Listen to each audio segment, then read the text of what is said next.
هجرب كل انواع عصاير البرتقال الموجوده في السوبر ماركت. اول واحد هنبدا بيه وهو المراعي بدون الوان صناعيه. ندوق برتقال المراعي. يلا ندوق عصير المراعي. طعمه حلو، حاساه مسكر. طعم البرتقال فيه حلو بصراحه، لذيذ يعني عجبني. ده اديله 9 من 10. تعالوا هنجرب تاني واحد وهو لامار مبستر وبدون مواد حافظه. ده جامد قوي. طعم البرتقال باين فيه اكتر والسكر فيه اقل من المراعي، فدي ميزه. ده هديله 9.5 من 10.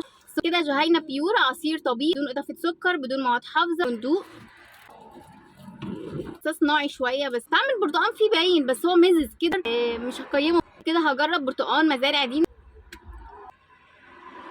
حسيته طبيعي اكتر من اي نوع. طعم البرتقال فيه قوي بصراحه. ده برضو اللي ما بيحبش السكر هيحبه جدا، وده طبعا ده هيبقى افضل. اخر حاجه معانا هو مشروب بيتي تروبيكال بالبرتقال. يلا ندوق.